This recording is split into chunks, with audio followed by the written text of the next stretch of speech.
Hello, Dirt Beauties. This is Marcos, and this is our week 7 going to week 8 recap briefing video. And we've got lots going on as we're going on forward with our children's storybook after having our first review of our concept research presentations, where most everyone in class did a great job. Those of you who missed, please reach out to me and let's set up a time to talk about what you're doing so that you can be sure you're on track for this next week's assignment. And let's go over what's going to be going on for next week so that everyone is well aware. And let's actually zoom back a little further and look at just the full context of the project. It's a 5-part project. Our first part 1 was completed a few days ago in our last class. And our next class will be part 2, concept design development presentation. I'll review quickly again what that entails. And the key with this is going to be that we're going to have a spring break after our review. And so it'll be really vital that you make good progress. You come to class and we review next in our next class session so that you're armed and ready to go into 2 weeks of no class for part 3, which will be design finalization reviews.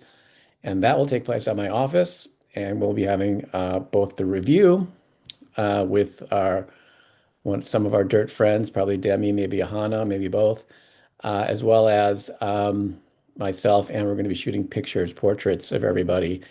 And then following that, you'll have one more week, and that'll be the design completion, and the final files will be due. And just to give you context in dates, that means the 12th is next week. On the 19th, the Thursday the 19th, that's the week of spring break. On April 26th is our review at Toda and our photo shoot. Our last review before the design files are due on 4/2, and that's April 2nd. So that's the schedule by date. Okay, so what you'll be doing now is taking the feedback you got on your review on Thursday and just building on what you've been doing. And to start with, you probably need to either revise or write your text or implement it further into your design to begin to understand how the text is going to work within each spread. And to do that, you're going to create a storyboard. And what I want is everyone to have a minimum of 10 pages or 10 spreads, sorry, 10 spreads, 20 pages to tell your story. That'll include a opening spread and everything else within that. And that's actually a 24-page book. That's the minimum. And 4 pages will be dirt pages. I'll show you that here in a second. And you're going to develop your illustration technique. Now it's going to be time to go from the storyboard to beginning to execute the style and the literal images that you want to be making to start seeing how they look like in the context of spreads and covers. So make a cover, make a couple of spreads, begin to show what your book's going to look like in real life so that when we review it, we get a good idea of how your book will come to life between the storyboard and your sketches, development, and implementation onto a layout with type and everything together. And do that with an updated presentation. Okay, so just do a couple of quick case studies. I got to change my screen here. Sorry. Wait, shoot. Oh yeah, here we go. And to do that, I want to show you just 4 or so books. This is an example of a book that was done by a Korean student who looks like took a story from Korean heritage and brought it to life, but in fact, she took The Princess and the Pea, a Hans Christian Andersen book, I think, and made it into an adaptation into the Korean culture. So she made it The Princess and the Grain of Rice. And and she flipped the script so that it's the prince, boy prince guys who are being tested, not the princess. And did these amazing illustrations in this kind of like uh, modern Korean context meets cultural heritage together in just this beautiful way, and graphically put it together in a nice way with these circles of the portraits of their emotions and their personalities. And then did with the help of her mother, did a full translation. So we talked in class about doing partial translations, full translations, and this just shows how you can incorporate both languages pretty seamlessly and very elegantly together. And so that's that example. And then another example is this book, which is kind of a category breaker in itself, where this is an Aesop fable of the crow in the picture. And let me put a pause. Let me remind you that the cover is going to have this logo in the corner in white on black. You can't change that at all. Here, he kind of uses it in a nice way, right, to make it part of the design, but it's going to be there, like you've seen. And then this is the cover. This is the inside cover. And now this is page one. This is your page one. And page one is always going to be this scribble page. It's going to have this text. It's going to have your name down here. And it's always going to be white. Don't change the color. Don't do anything to this page. It's the way it is. And this spread is the way it is too. This is the dirt spread. It's actually going to have text on this side now as well. But it's going to have your portrait there that we're going to take in a few weeks after the week after spring break. And this is going to have a description about your background and about your design or your story or both. And then from there we have page. So that way, let's go back. So this is page one, inside cover, page one, two, three, and then page four and five. So this is the beginning of your story, but it's not the first page of your story. It's your cover spread and it's the introduction spread. It's the stage, it's the curtains and the stage opening. So I want everyone to have this. It's vital to have this. Don't just start right away with your book. So then it goes into the full story. Now with this story, what's interesting is although we do have the written out text here, the rest of the book until the end is basically a pictorial using these black and white symbolic kind of images that are easy to decipher. And the story is designed to be told by the deliverer of the story, the adult, the person telling the story, or deciphered by the kid to do it without using words. So I think this is pretty bold and brave, and it goes through the story and shows the efforts of this crow to get to the water by filling it with pebbles until the water rises to the top where she could reach it and drink it. And and then that's the fable. And like the moral is, keep going, use your brains, overcome problems with technology or with smarts. But in the end, just to put, not to leave things mysterious, the full story is there to be read separately if needed, or just to reference. And then at the end, we're going to have two spreads. There'll actually be, I'll show you examples. There will be two full spreads of more books by Dirt. And then the back, there'll be a UPC code right here in the center. It's not showing up here, but you got to accommodate a UPC code right there. Okay, and then just two more quick books. This one here is another Korean book. Sorry, Koreans, I'm picking on you, but I'm not picking on you. I'm actually bragging about you because I'm showcasing um, these different designers who brought to life these tales. And this is actually literally a Korean folk tale, Why Frogs Cry When It Rains. And this does a really great job of kind of being, I don't want to say in the middle, but like in a kid-friendly, has a little bit of an edge to it, but doesn't go punk rock on us. It just kind of does a great job of being well illustrated. And of course, it uses a frog, and frogs seem to be a favorite of our class. We're the frog class. So this one and the bottom here says adapted and illustrated by Michelle Young. And basically, the adapted part is when we talked about this in class a little bit, like if you want to take a story and slightly or just rewrite it so it's yours, or even adapt it in terms of like maybe changing a little bit. Um, that that's what if it could be written if you completely make it up, or if it's so far from what it used to be that it's fully written. But adapted sometimes is just when you just kind of fine tune it, and of course illustrated or designed. Okay, so again, there's page one, two, three, can't touch those. And then here's your cover spread. I mean, your title spread. Could be a little more ambitious, but this passes the test. Could be more ambitious than that, but okay.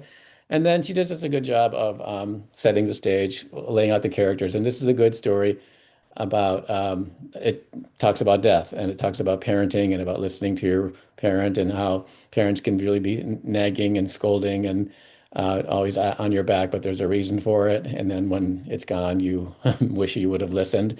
So this is the story of this frog who's just adventurous and a little bit of of a rascal, mischievous frog, and he's always getting into trouble, and telling me to do. And this is a nice technique here where it kind of shows a little bit of a montage, like these are not happening in different parts. It's not one image; it's different times that things are happening. There's like three scenes in one, so that's kind of a cool little technique. And so it just showcases the kid never listening, whether it's don't go swimming when it's like won't go swimming when it's hot, go swimming when it's cold. Mother's frustrated. Mother gets older, and finally she realizes, after all these years of trying to teach him the ways, it's time for her to die.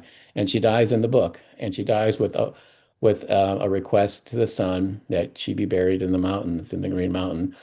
And the son, of course, is completely distraught and after getting himself together, finally realizes he should have listened. He will listen from here on and be a good person, a good frog, and he will take his mother to be buried on the mountainside as she wished.